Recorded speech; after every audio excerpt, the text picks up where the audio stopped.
Hello and welcome to Forbidden Talk, the talk show about social taboo topics across the Middle East. Today we are exploring alcohol and Islam. Alcohol consumption is haram in Islam, or prohibited. Yet, ironically, distilling alcohol as a pure compound was first achieved by Muslim chemists in the 8th century. Indeed, the word may even come from the Arabic al-kohl, eyeliner made by mixing distilled ethanol and salts. With this in mind, why is alcohol such a taboo topic among Muslims today? On this program, we'll be looking at the evolution of alcohol over time throughout Islamic history, how closely abstention from alcohol is a part of a Muslim's identity, and if punishment for the production and consumption of alcohol is so severe in certain parts of the Middle East, why is it that alcoholism is on the rise across the region? At this point, I'd like to introduce my studio guest, Mr. Farouk a PhD candidate currently writing his thesis on Islam and postmodernity. Farouk is also the chairman of Quranology Institute, a research group dedicated to discovering a universal reading of the Quran. Thanks for joining us. Thank you. But before we move on, let's watch this brief report giving some background on the subject. The exact moment in history when wine was discovered is unknown. However, historical references indicate that wine was known to ancient civilizations such as the Phoenicians and the Pharaohs.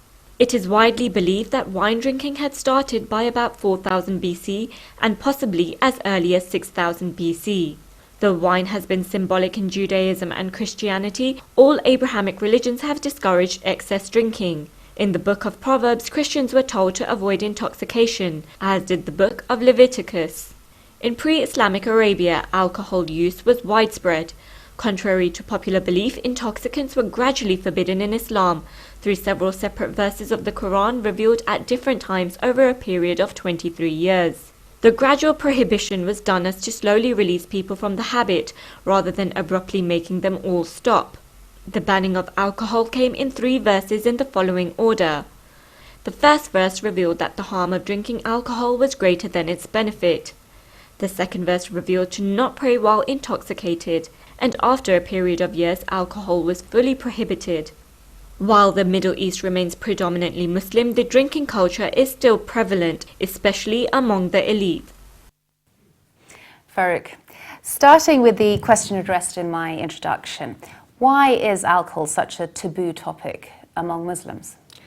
I believe that its tabooness comes from the fact that it has become an element of identity rather than of practical value. So much so that, if you come from a Muslim family and somehow you have a reputation that, your child perhaps imbibes or, he's seen at the pub, that is a cause of shame. So it's not really about the child's well-being anymore, it is really about your image in the community, hence it became taboo. Okay, and so why is alcohol banned? Right. I mean, from my understanding of the Quran, the word khamr, or intoxicants, it's prohibited because it causes what is known as ithm, or debilitation of the soul.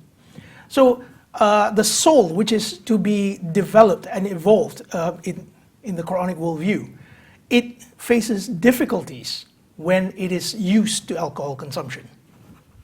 Okay, and which lines in the Quran specifically address this issue that outlaws alcohol?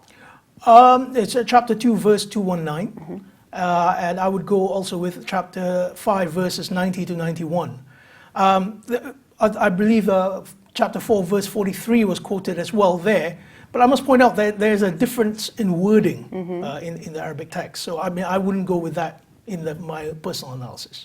Does the Quran mention the Holy Prophet Muhammad drinking? No, it does not. No. It doesn't? No. Because some say it does. I've not seen that myself. Okay. What exactly is so malicious about alcohol? Is it the impurity of the substance? Or, as you said, you mentioned the effects, but also the substance itself? Right, you see here again we have to go with 2 diverging viewpoints. One is the viewpoint of the text, the Quran itself, and another one is the Muslim traditional viewpoint. The Muslim traditional viewpoint, it's seen as an impurity, as you said. In fact, scholars and traditions say that the minute alcohol enters you, faith leaves you. So even before you reach a state of intoxication, you have left the faith. And they have also actually leveled a punishment against that. As some people say 40 lashes, others say 80 lashes. This is not the Quranic worldview as I understand it. In the Quran, as I said, the word ithm is used to show debilitation of the soul. So the society will suffer the consequences of excess alcohol consumption, yes, but there is no punishment for it. And are there any exceptions? For instance, perfume, medicine? Well, indeed, alcohol here is about consumption or intoxication. One does not get intoxicated with perfume or by eating chicken in red wine. Okay, so but fine. didn't you say the moment it enters the... That's the traditional worldview, indeed. Traditional, okay. Yeah.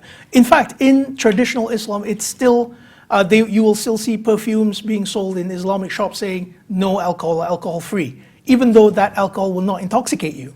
So the substance itself becomes taboo rather than the effect of the substance. And what about drinking in moderation? How is this viewed by the Islamic community? Right. They see it as extremely taboo. The Quran gives a certain leeway in the first quote we gave earlier. It does give that leeway saying that it has benefits, but its debilitations outweigh the benefits. How I understand it is because when you get into the alcohol habit, it's possibly easier to be on a slippery slope and thus really ruin your life. So hence, that would be my logical understanding of how the Quran views it. And in the UK, as a moderate Muslim, I presume, how would you view Muslims who drink? Oh, I have no judgment towards them. I mean, when they drink, certainly they will have to fight their own personal battles with drinking if it comes to that. But there is no judgment based on them making them bad people, etc. That's something else. Because they're not harming anyone, are they? They're just drinking on their own. Yeah. And how does that affect the family network? If, say, one generation wants to drink, how do their parents respond generally? Well, because of the cultural taboo against it, this child will incur a bad name, and because of this, the relationship with the parents will definitely be estranged. So in fact, I've known cases like this. So. Oh, really? Yeah, like indeed. Such as? Well, back in university, when some friends, Muslims... and university in the UK? In the UK, yes. Indeed. The parents are from Birmingham, very traditional. They found out that the child had been to the pub, regularly goes to the pub, and obviously I knew this myself. I mean, he lived very close to me. And it wasn't very pleasant for him, So how was he outlawed by his community? He wasn't outlawed as such, but certainly later on, when maybe he wants to get married, etc., that history will come back up again, like a dossier, if you like. Yeah. Okay, so he was a moderate drinker. Yeah, certainly never got drunk or anything. But yet that stigma stayed with him. Indeed. How many years after? I didn't know him very well after university, but certainly during the university years, there was a lot of stick. Yeah. Now joining us over Skype is Rudy Mathie, Professor of History at the University of Delaware. Among his various works on Middle Eastern history is his essay, Al-Kohl in the Islamic Middle East, Ambivalence and Ambiguity. Rudy, I'd like to refer to your essay, if I may. You mentioned the paradox of alcohol in Islam. Can you elaborate on this? Yes. I have not been able to follow the beginning of the conversation because I only came in late, so I don't want to make statements that have already been discussed. But perhaps you'll allow me to give a little bit of a historical background. Please do. We'd like that historical. It has to do with that. Because if you begin with the Quran, which is, of course, the centerpiece for the Islamic perception and to some extent practice, it's wholly ambivalent and somewhat ambiguous about alcohol because it's filled with statements that seem to contradict one another, and there's no attempt to reconcile the incongruities. But it ranges from hailing alcohol almost as something pertaining to the good life and reward for the righteous, to absolute prescription, something that Satan is trying to use to drive a wedge between the believers and the unbelievers. And to my mind, and I'm not the first to say that, This really reflects a problem that the Prophet himself had, I think, with his companions, drunkenness and brawling and so forth. But you see this progression towards, from allowing and even celebrating it to some extent, with some reservations, to absolute prescription. So there's leeway, if you will, in the Quran itself. Then, of course, the prescription prevails in the end. That is sort of the bottom line, certainly for Muslims. And at the same time, of course, it's remarkable how large a role alcohol has really played effectively and practically in Islamic history from the very beginning until today. And the tension between the two, between the attempt to uphold the letter of the law on the one hand and the fact that it's, an enjoyable pastime and almost irresistible, and it's also a vice that precisely because it's prescribed, it becomes all the more alluring, is there and leads to all kinds of very interesting ways of trying to resolve them. And Rudy, I just want to bring in my studio guest at this point, Farouk. Rudy mentioned leeway in the interpretation of the Quran. Do you agree on this? I do indeed. You see, the injunctions regarding intoxication, they happen in two separate chapters. Now, if we investigate the themes of these chapters, the first is in chapter 2. In chapter 2, it is discussing the prohibition with regards to the silm, or the soundness of society.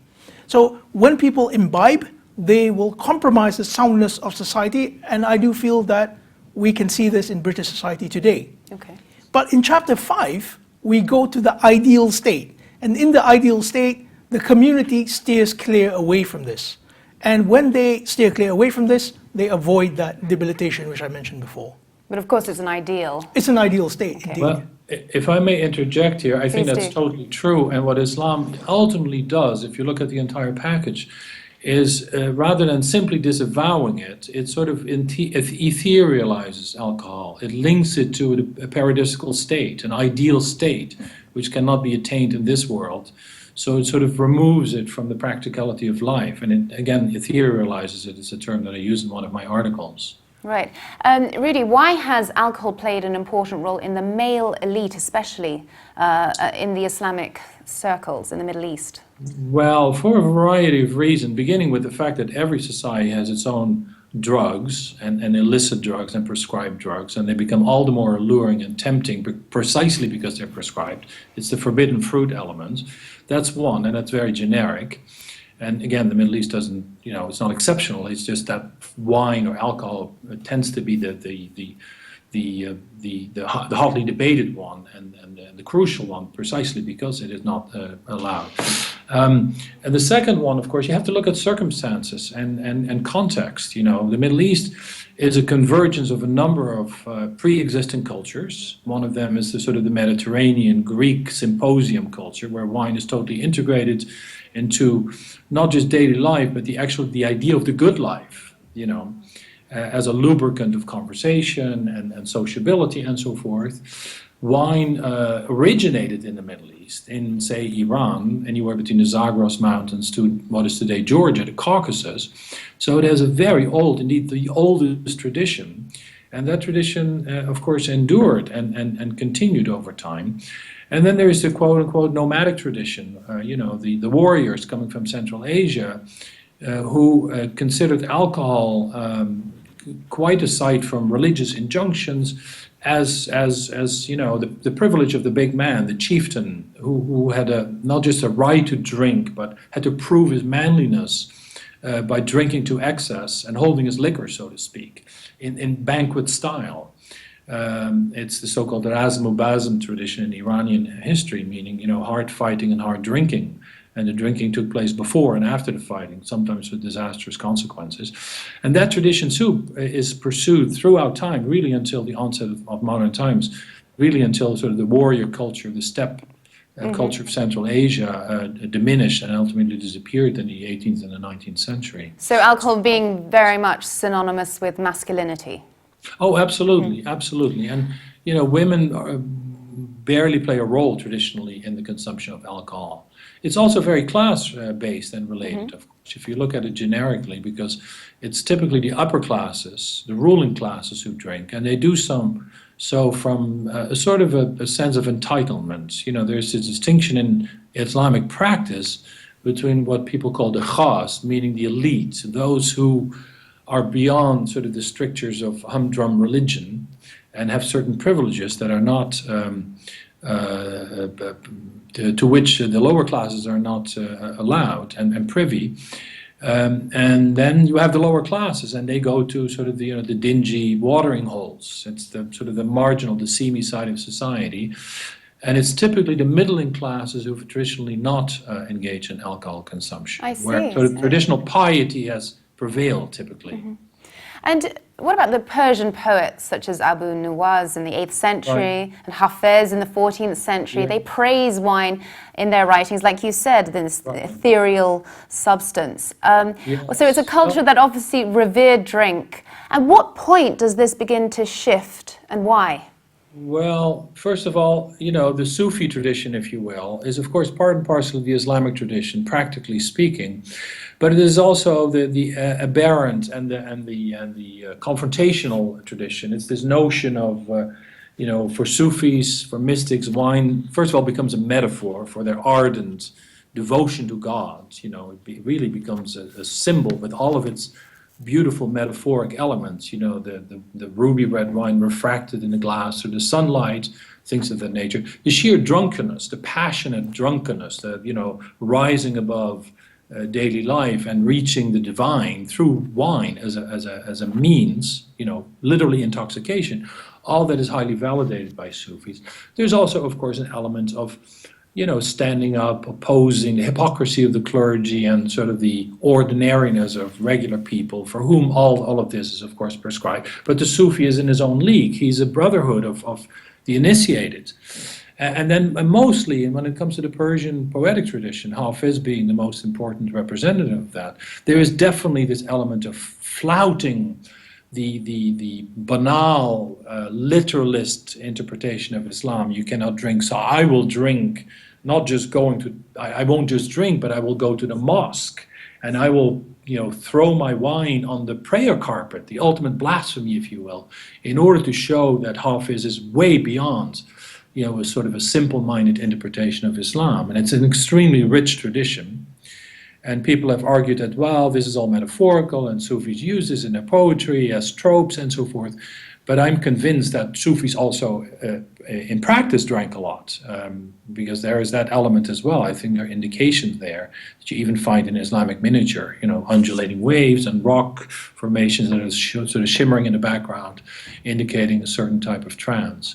So there's a whole world there that intersects with Islam, that is part of Islam, that is frowned upon by literalist interpretation of Islam, but that is rich and that endures to some extent. And in the 19th century, this Sufi element of sort of flouting the rules and going beyond them and sort of becoming part of a group of initiated people intersected with the coming of westernization, where, you know, drinking actually became a sign of secularism, you know, overt and even abrasive secularism, as opposed to the hypocrisy of the traditional rulers, both secular and clerical ones. And so how do the conservatives justify the writings of Hafez now?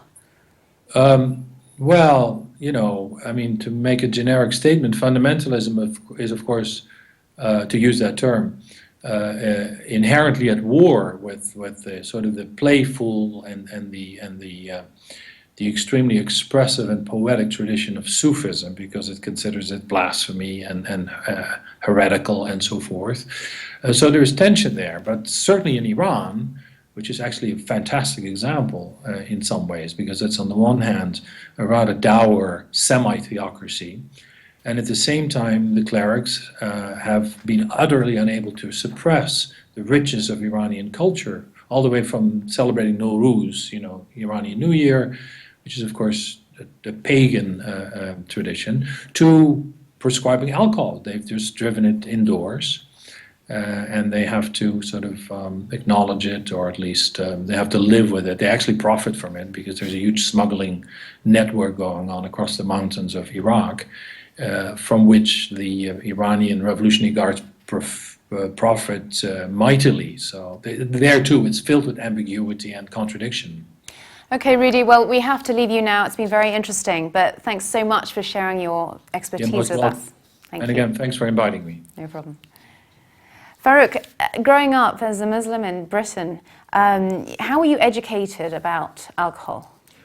Well, there is a body of literature which actively discourages and prohibits Muslims from going near alcohol. But again, I do think there is a social element here as well. Alcohol is being used to demarcate between Muslim and non-Muslim spaces. So much so that I have heard clergymen telling me, well, don't go to the pub. I said, well, I don't really drink. Can I still go to the pub? No, you can't. You still can't go to the pub, because in case you might be tempted to drink. Well, I've been to the pub for 20 years. That's very interesting about spaces. Spaces, indeed. Because alcohol is so potent. Indeed. In many ways. Indeed. It's just as Rudy said, the alcohol can drive or can unleash your passions, even in religion. And I do feel what he said about the Sufis was very pertinent, because he mentioned an iconoclastic need, a need to smash the authority of the clergy. And while I don't think you need alcohol to do this, I do feel that this is also a need to question authority. And on the hierarchy of sin, on the levels, I mean, where is alcohol? From a traditional perspective, yep. As I said, the minute it enters your system, you suddenly become a non-believer, which is obviously the biggest sin you can do. But in my understanding of the Quran, it is not something which is interpersonal. It's something which you suffer on your own. You have to deal with it. It may not even be something which is too bad, but still you have to deal with it on your own. It's not a social disease, unless obviously you're drunk, you're driving while drunk. That's something else, right? So it's nowhere near being corrupted or murderous or oppressive or misogynistic. Nowhere near. It's a whole other plethora of sins, I would think. Could you explain how the Hadith and the Quran differ in their writings on alcohol? It's the philosophy of religion in this case. I mean, with the Quran, in my understanding, the philosophy is the development of the soul. The soul develops when it adheres to certain laws. Alcohol prevents it from following these laws because it essentially loses control of itself. With the Hadith, it's become almost like a point scoring system. So you score some points when you perform certain rituals. But when you imbibe alcohol, those points are effaced. You see, so it's a whole different outlook than the Quran. But a handful of scholars permit alcohol as long as it is not made from grapes and dates. Right. So what is it about, are the spirits mentioned in the Quran, first of all? Well, you see, this is all, it goes back to your understanding of the word khamr. Yes. If you take a literal understanding of the word, then it would be wine. So thus, if you drink wine, it's forbidden, but other forms of drink will be okay. However, I feel that the word khamr refers to intoxicants, because the word khumur in the Quran is used as a cover. So it's anything that covers your mind, even including certain hallucinogenics would also be included, I would think. How about the fact that Muslims are promised alcohol in paradise? Isn't this ironic? Yes, I do feel it is, because I feel that it is, in the Quranic worldview, as I understand it, it is like as if this world is a place where you practice self-control and you are supposed to bring about the good. Whereas in paradise, you are meant to enjoy the benefits of that, and that's probably symbolized by intoxicants. Okay. And talking of intoxicating, or the effect of, coffee was also banned across the Middle East at some points. But then, due to popularity, it could no longer be banned. So how is coffee one where alcohol has not been able to? I would think it's because coffee was discovered relatively late compared to alcohol. So it was easy to sort of like relabel it and as something which isn't too bad. And obviously the effects of coffee compared to the effects of alcohol, you can't really compare it. But with alcohol, although there is a tendency, they have to at least remain very prohibitive on the outward, I would think, yeah. Okay. Well, joining us over Skype from Madrid now is Jake Threadgold, anthropologist and photographer who has travelled to Iran and attended various underground parties there. Jake, can you tell us about your first encounter with alcohol in Iran? Where was it offered to you and by whom? Okay, so my first encounter with alcohol in Tehran came about 12 hours after I'd actually landed in the airport. A friend of mine took me to a birthday party in the north of Tehran. Everybody went inside, we sat around the table, there was a spread of food laid out between all the people there. Obviously hijabs were taken off because we were in private. And then the host of the party came out with these two sort of unlabeled Coca-Cola type bottles full of a cloudy liquid, which I didn't know at the time, which it was rakia. And we passed it around and everybody filled up a glass with rakia and some fruit juice. And I was surprised because I thought for my time in Iran I wouldn't be drinking or seeing alcohol, and yet it was 12 hours after I landed. I'd already had the smell. So what sorts of other drinks did you see? Was it just spirits, or were there plenty on offer? It's from what I've been told and from what I heard when I was there, it's very easy to get your hands on. You've got two basic sort of types. You've got the homemade stuff that's made in people's houses, and people actually kit out their houses just to make alcohol to sell it because they can make quite a bit of money, which I think is mainly sort of wine or sort of vodka raki made from grapes. And the other stuff is foreign alcohol brands, so things like whiskey and vodka that have been smuggled in mainly from Iraqi Kurdistan, maybe Turkey as well. So, I mean, how expensive is it? I'm not sure on the prices. Apparently, I think it fluctuates depending on how many raids there have been by the police, or if someone's been caught, the price might go up. Talking about raids, I mean, have you known anyone who was raided, or any parties that were raided? No, I've only been told of parties that have been raided through friends of friends, so not directly. But I've heard various stories of what actually happened. This one particular one. Do tell us. Tehran, the police confiscated the alcohol, and nothing else happened. So I mean, they're in the party, and police come in and take the alcohol, and that's it. This was apparently a big party. I was asking my friend today actually about this, and this was apparently a really big party at a very sort of rich person's house. So there was a lot of alcohol there, a lot of drugs, and the police turned up, didn't know what to do because there was so much alcohol, and apparently, this isn't verbatim, but apparently shared it amongst themselves and left. Okay. It's interesting what you said, rich person's party. Do you think this had an effect? I'm not sure. The thing that I'm sure of is it's more prevalent among the middle and upper classes in places like Tehran, Isfahan, Shiraz. And I was speaking, it's more common in the big cities, and I think it's less risky in the big cities as well. I think I've been told by another friend that if you were to be caught in the smaller towns, then perhaps it'd be a bit more dangerous. And weren't people afraid of the consequences? 80 lashes in Iran? Yeah, they are, but I think they just have to do it. If they want, they have to do it almost to escape, I think. And I've been told as well that in a private party, the chances of being caught are really, really slim. And I think people just put that to one side. But one thing I did notice in the first party that I went to in Tehran is that most of the people there drank in moderation, because most of the people would have to then go back out onto the street and probably drive home as well, because Tehran's such a huge city. And how did your perception of the country contrast with what you saw? You did mention this a little bit at the beginning, but I'd like to probe you further on that. Mm-hmm. Well, my preconception of the country, I had a sort of blank slate. I'd only read about the government, and I'd been told of how generous the people were. That's all I went in knowing. But as soon as I saw this happening at the party, it contrasted completely with what I had seen just during that first day in Iran.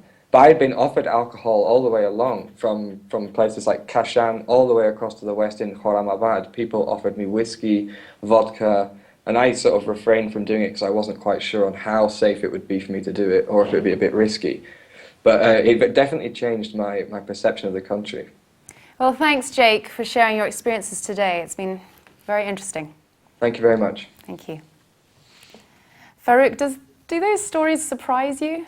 Not at all, because the part of the world where I come from, Malaysia, actually has such stories as well. You know, whenever I meet a British tourist who comes back from Malaysia, he tells me of these underground parties as well, and the police behave in the exact same way. So it's they actually just share it round and exactly, yeah. have a few sips. I mean, I'm not saying it happens all the time, but it has happened. Yeah. Okay, but it was interesting how Jake mentioned a lot of them drink in moderation. It's not quite like the culture we know where the binge drinking exists. Indeed, indeed. Is that similar in? Well, because these guys have to be hidden, you know. So I wouldn't be surprised if they just had a tipple, if you like.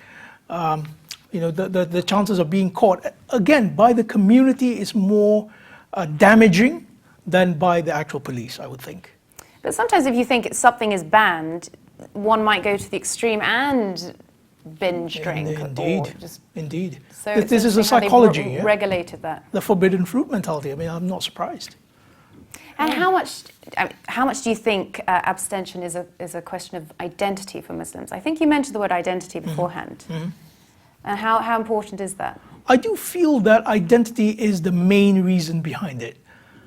Simply because I don't think most Muslims have actually consumed alcohol. So it's not really a conscious decision.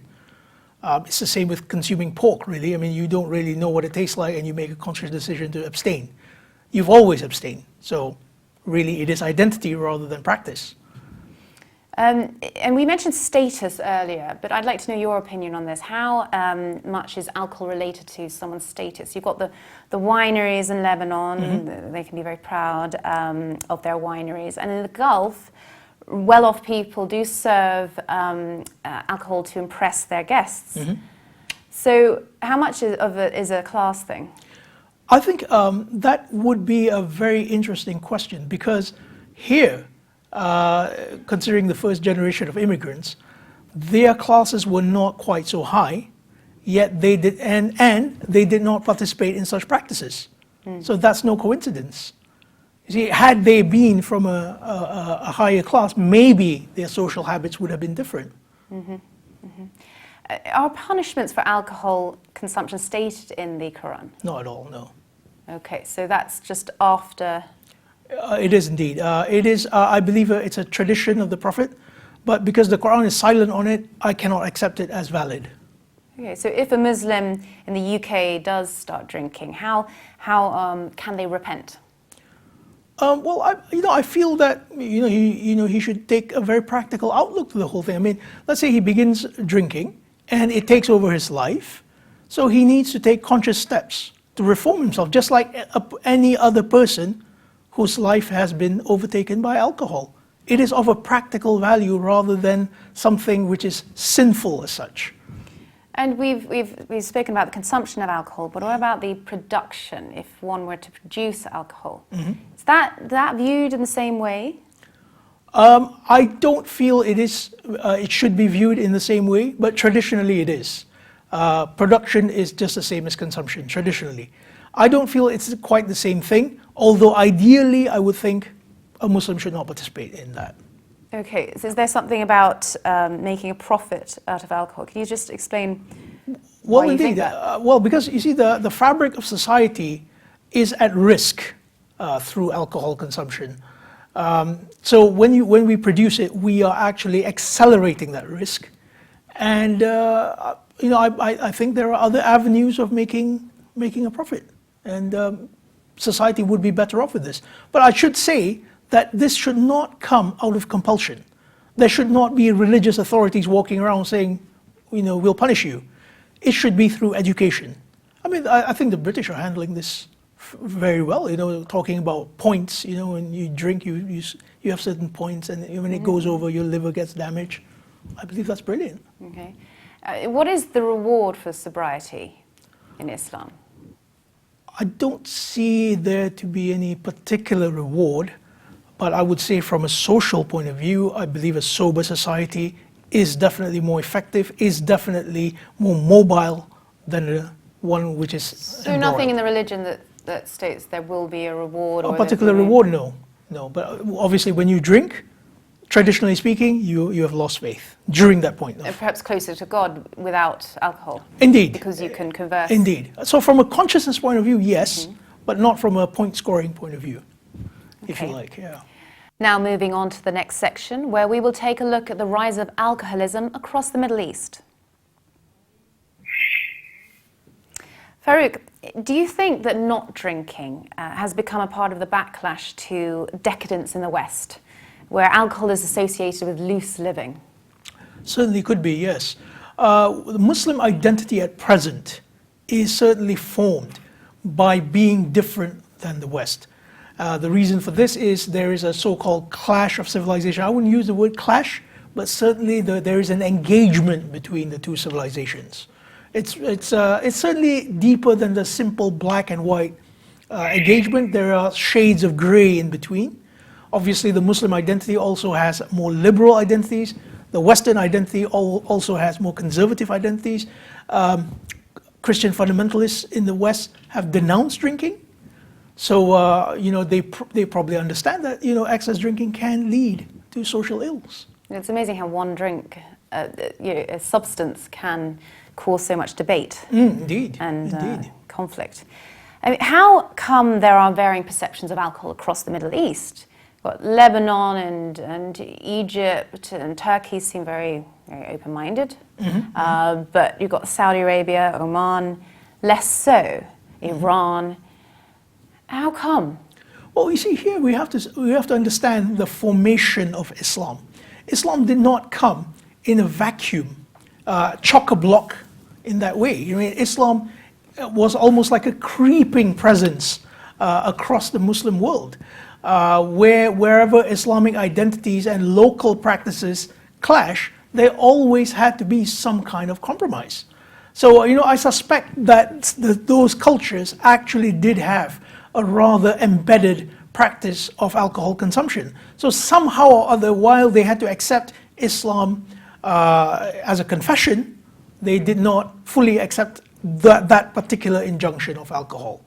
And that's fair enough, I would think. Yeah, in your opinion, do you think certain states in the Middle East use the prohibition of alcohol to control the people? They know it's going on, but ever so often they appear to suppress and then retreat. Certainly. I mean, social control is always a means of furthering political agenda, and controlling the habits, be they alcohol consumption, be they sexual habits, be they social habits, that is always a way of furthering political agenda. And the people whom they are trying to ingratiate are the conservatives. So when the conservatives see, okay, well, the government is doing something about these reprobates, then they get the support they need. And that is a common tactic across the Muslim world, I would think. Well, now with us over Skype is Lisa Frederickson, author, speaker, consultant, and founder of the BreakingTheCycle.com. Lisa, how would you account for the rising levels of alcohol addiction in the Middle East?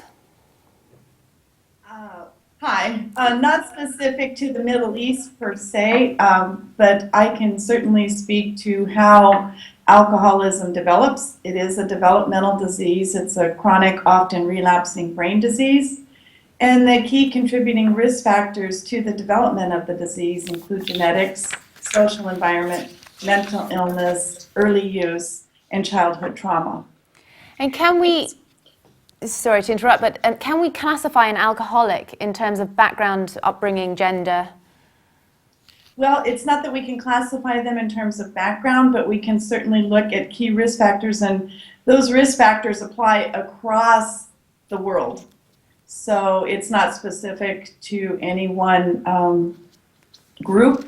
But again, so genetics accounts for about 60%, and it's not that there's an addiction gene, but rather it's, or at least not one identified at this time, but rather Could be higher or lower levels of the enzyme in the liver that breaks down the ethyl alcohol chemical, which is what is changing brain function when a person drinks more than their liver can process.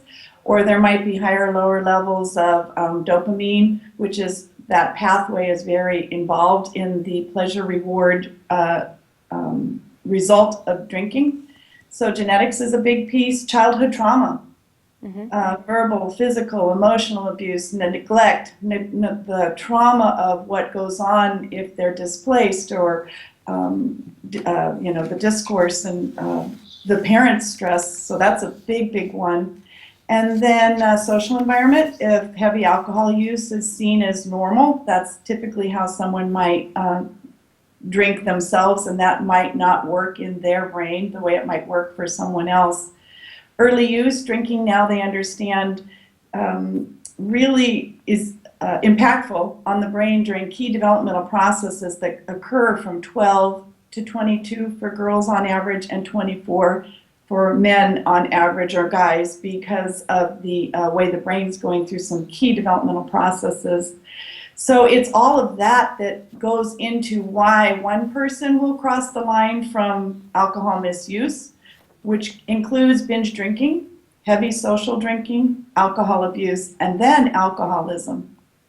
So it's the alcohol misuse period that causes these behavioral changes, and it's that which has the behavioral changes which have such an impact on families, communities. Okay, and there's a great deal of stigma associated with addiction. How can mentalities, in your opinion, in the region be confronted and changed? Understanding what addiction is.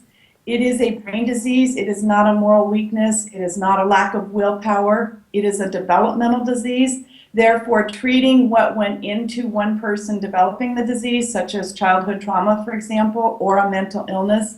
Oftentimes, mental illness like anxiety and depression will co-occur with an addiction, and both need to be treated at the same time. Just treating one without the other, because both are brain changers, will be a setup for relapse. And so education is key in this. I'm sorry? Education is key in this, to reaching out to people. To understand this as a chronic, often relapsing brain disease is key. And then to understand what goes into developing the disease, and then what effective treatment looks like. And Lisa, with reports earlier this year that Iran opened its first state-run alcohol rehab center, could this show a shift in mentalities somewhat over there? Well, if it's first, I'm sorry. I was talking about the first state-run alcohol rehab center has just been opened in Iran. Could this show a shift in mentalities over there? I would say so, especially given it's its first. I'm not familiar with that, but I mean, that is a huge step forward to understanding it. The World Health Organization has a wonderful tool called the Alcohol Use Disorders Test Audit. And a clinician is to be used by a clinician, but an individual can certainly look at it. It's online as a PDF. And there's a simple quiz there where they can ask 10 questions, or they're asked 10 questions, and based on their results, can get a sense of if their drinking has crossed the line, if you will. So, because so oftentimes people excuse the drinking because they're afraid of the label of alcoholic. Because again, the presumption is that an alcoholic is willfully doing this. And until you understand this brain disease, you just don't understand that the person is not willfully doing this. Nobody sets out to do this, to be an alcoholic and to engage in the behaviors that they often do that are so harmful to families. So it's that big middle period of alcohol misuse, and that includes binge drinking, which is 5 or more drinks on a day for women, on an occasion, men, and 4 or more standard drinks on a day for women. Heavy social drinking, that's drinking more than 2 standard drinks in a day for men, or drinking more than 1 standard drink in a day for women. So understanding what's normal drinking, understanding what is a standard drink. So it's 5 ounces of wine, a 12-ounce regular beer, 1.5 ounces of 80 proof hard liquor. All of those go into contributing to why people's behaviors change when they drink. And then the underlying risk factors go into why one person who drinks heavily will cross the line to alcoholism. And for that information, more on the standard drinks and that piece, the National Institutes of Health, which is one of the the National Institutes of Health, National Institute on Alcohol Abuse and Alcoholism, has a wonderful website called Rethinking Drinking, and has so much information on what are common drinking patterns, what constitutes a problem. This is in America, but certainly it will translate anywhere in the world. This is very helpful, Lisa. Thank you so much. It's been really enlightening. Thanks for sharing your knowledge today. You're welcome. Thank you.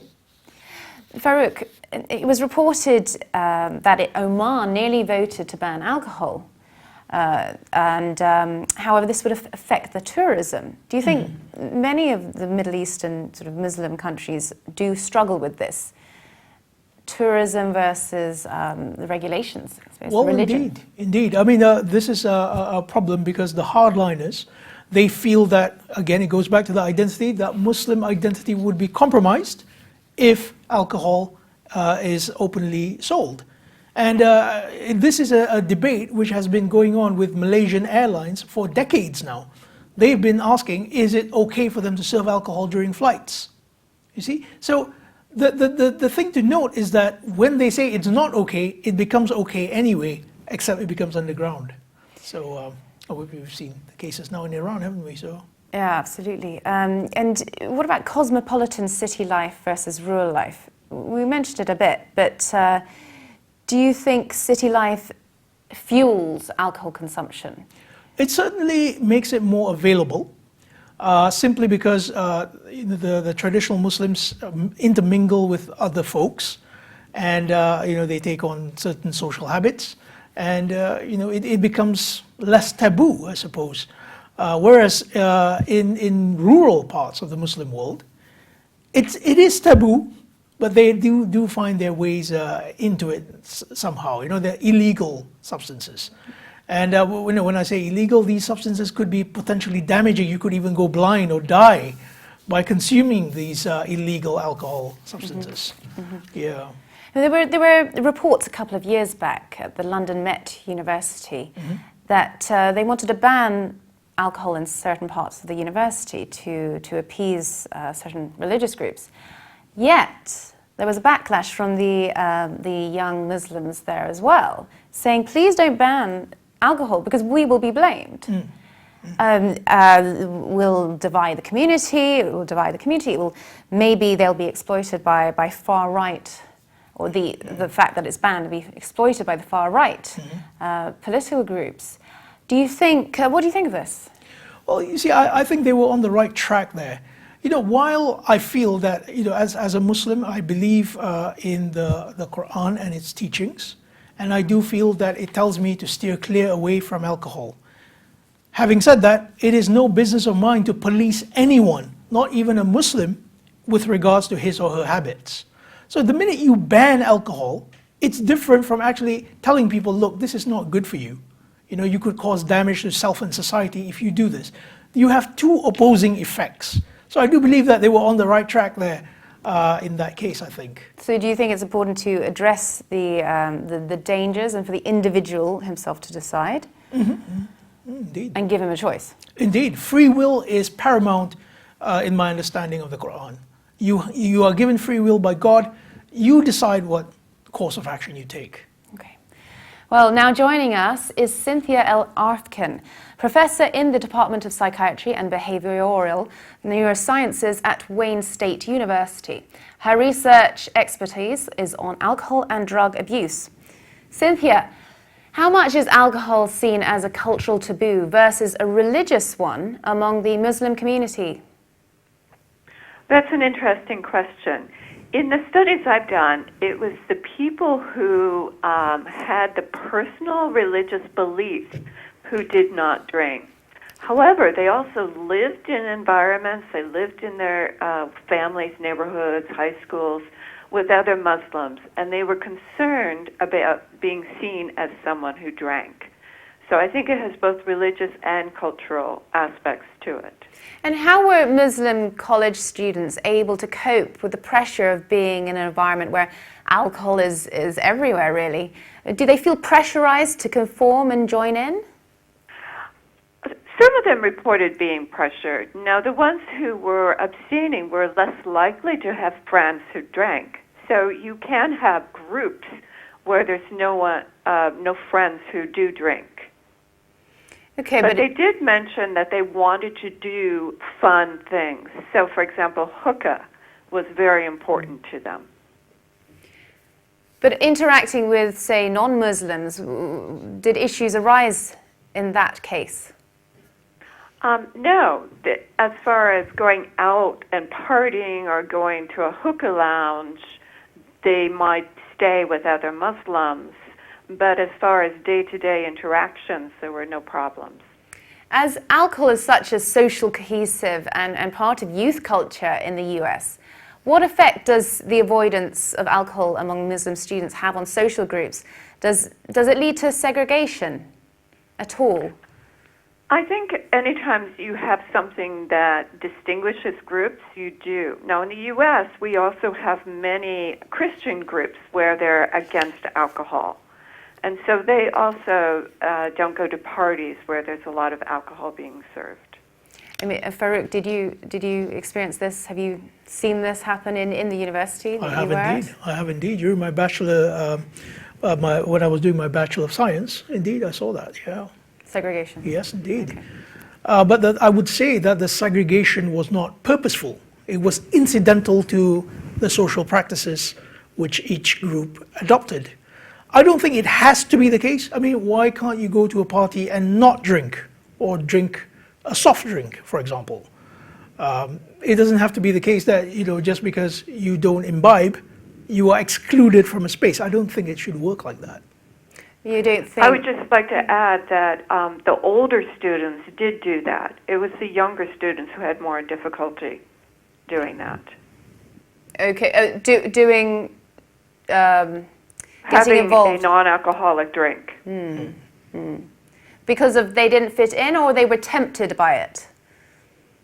I didn't really ask them, but I think it was the sense of having enough courage to do something different than your friends. Yeah. And do problems arise between Muslim parents and their children? How easy is it for the Muslim youth to glide from the college scene back to the family home? The students I interviewed said the worst thing for them would be if their parents found out what they did. They did not want to bring shame to their family. However, they still wanted to have fun with their friends.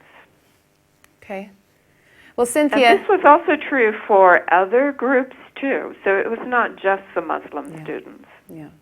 Okay. Well, Cynthia, thanks. We only have time for this today, but thanks for being with us and for sharing your views. Thank you. Okay. Farouk, what do you think of the Sharia project, which has been proposed by some Muslims to ban Muslims from selling alcohol in Britain? Well, again, I mean, the tactics used by these Sharia projects, not just this one, but there are others who have a more educational approach, is banning. And by banning, you suddenly make, especially youth, they would wonder why on earth is it banned? And they would make it part of their culture of rebellion to do just what is banned.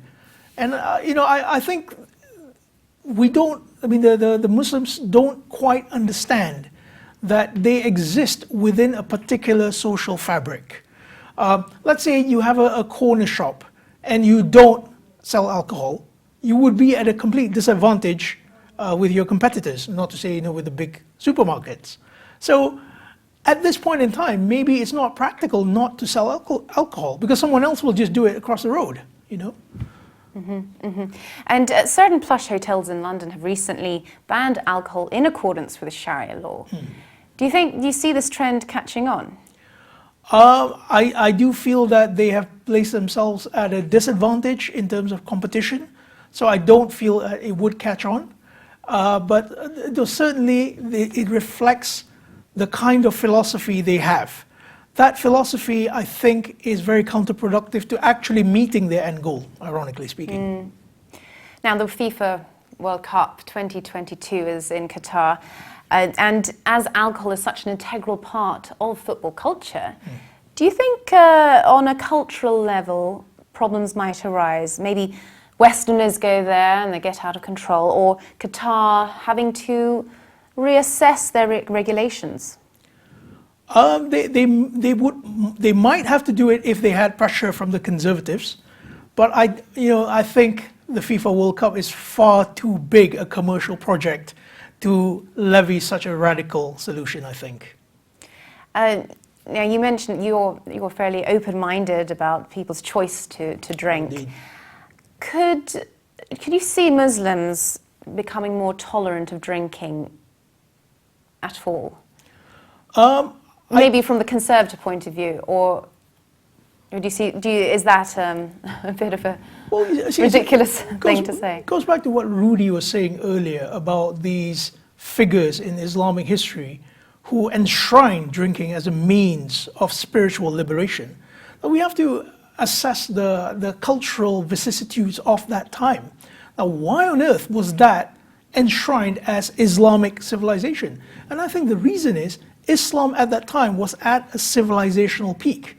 I mean, during the time of Omar Khayyam, for example, a notorious drinker, his poetry was celebrated throughout the world. Whereas today, the conservative, close-minded culture of certain Islamic nations, they are seen as very backward.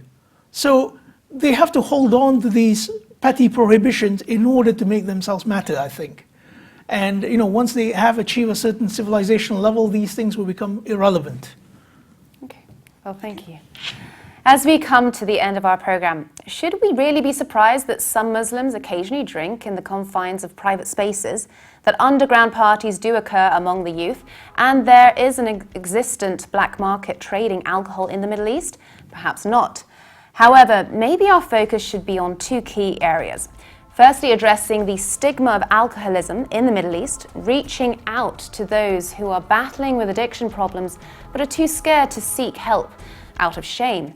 Another challenge to contemplate is the issue of segregation of Muslims in the West. A non-alcoholic environment may seem anathema to our ears, but perhaps we should ask ourselves, how much value do we place on alcohol as a social lubricant in the UK? Can we all be respectful of each other's culture and religion and strive towards greater harmony? I am hoping the future is positive. As ever, I'm truly grateful to all our guests on the programme today: Rudy Matthey, Jake Threadgold, Cynthia Arkin, Lisa Frederickson, and of course my studio guest, Farouk A. Peru. Thank you. Until next time, goodbye.